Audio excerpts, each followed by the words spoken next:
The Woman in the Window. Hello friends, welcome to the Horror Ghost Stories. The story begins. The Woman in the Window is a chilling psychological thriller that follows Anna, a reclusive woman in her late 30s, who spends her days isolated in her New York City townhouse. Once an active child psychologist, her life took a tragic turn after a traumatic accident left her unable to leave her home. As a result, she has developed severe agoraphobia, never daring to step outside her home again. Her only connection to the world is through her window, where she watches her neighbors. The house across the street is where the Russell family lives, a seemingly perfect family consisting of Ethan, his wife Jane, and their teenage son, Tyler. Anna becomes intrigued by their lives and begins to watch them obsessively through her camera lens. Her fascination grows with each passing day, and she starts noticing unusual things. Something about the Russell family seems off.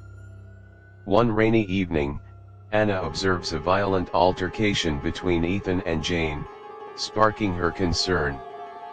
As she continues to watch them, she believes she witnesses Jane being murdered by Ethan.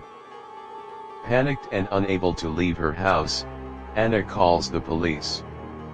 When they arrive, she tries to explain what she saw, but when the officers investigate the Russell house, they find no evidence of any crime.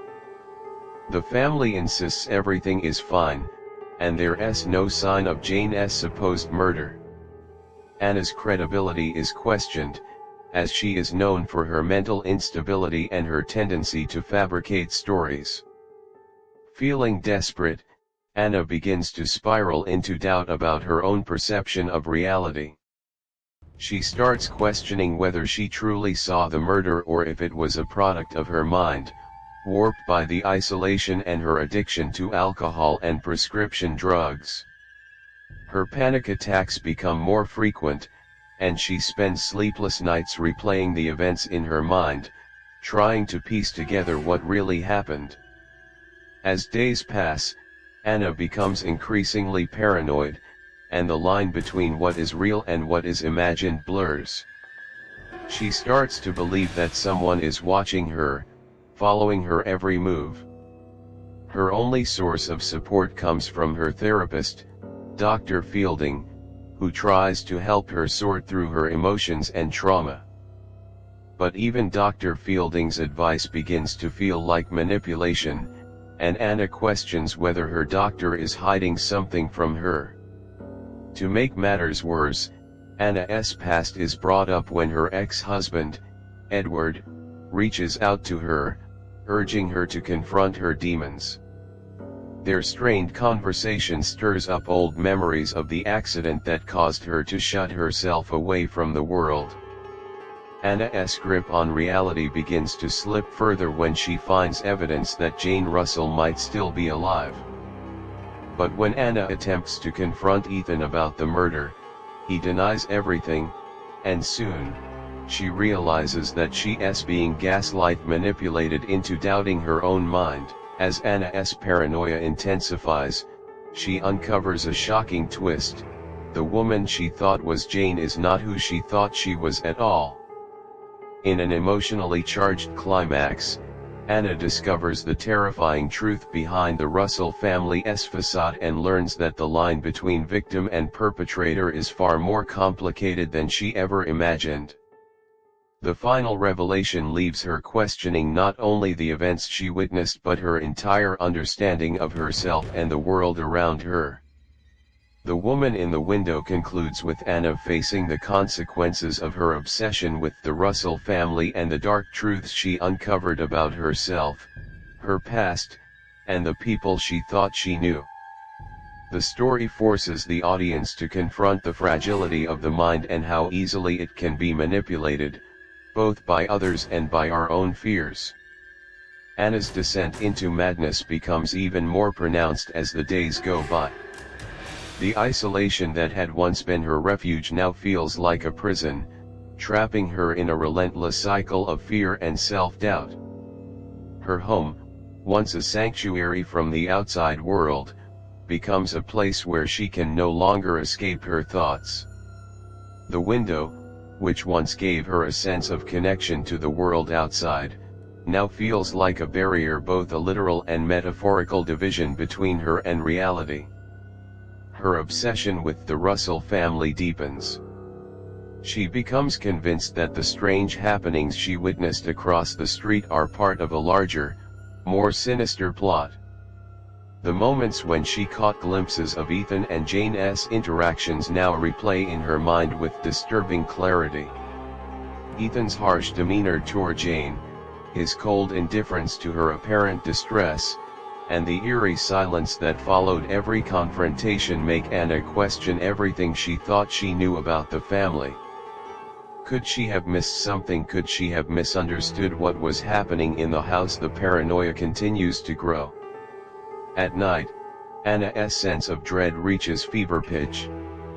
The shadows in her own home feel like they're closing in on her, and she often hears noises, creaking floorboards, faint whispers, or the sound of someone moving just out of sight.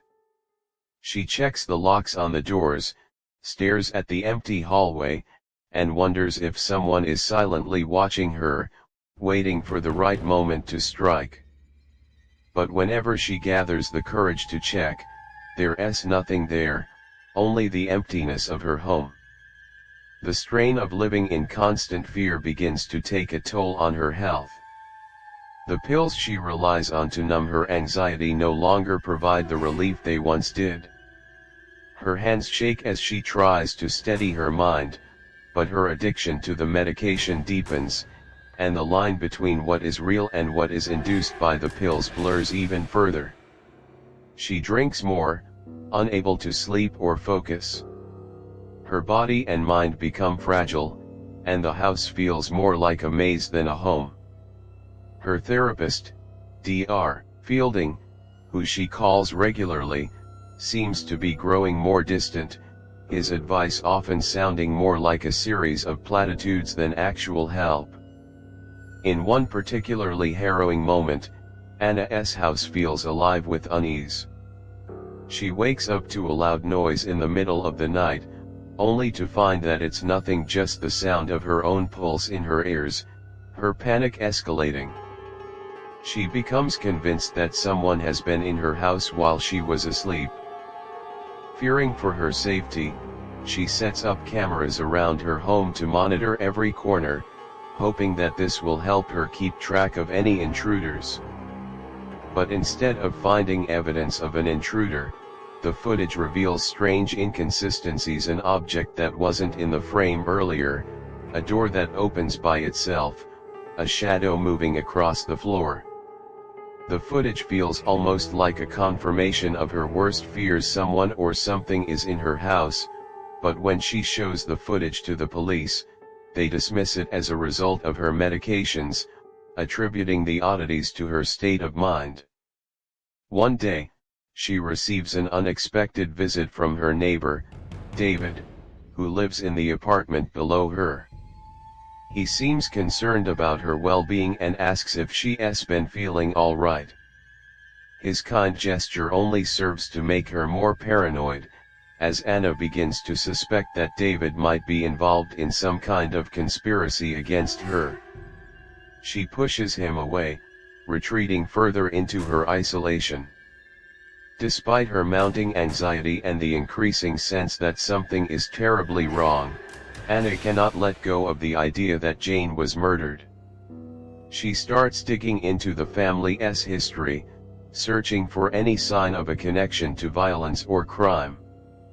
Her obsession grows until she starts receiving cryptic messages. Someone seems to be toying with her, leaving her notes, sending her mysterious letters, always signed by someone named Jane. Are these from the real Jane Russell, somehow trying to reach out from beyond the grave, or is it someone else playing with her mind? The twist comes when Anna confronts Ethan face to face. He's just as charming as he's always been, but something in his eyes tells Anna that he's hiding something. Her heart races as she accuses him of being responsible for Jane's death.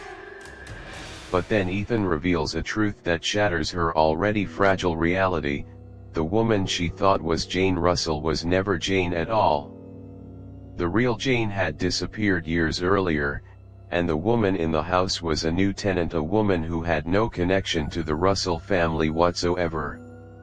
Ethan insists that Anna has misremembered, that she's invented a story to cope with her trauma. In a cruel final twist, Anna begins to remember pieces of her past, fragments of the accident that led to her agoraphobia.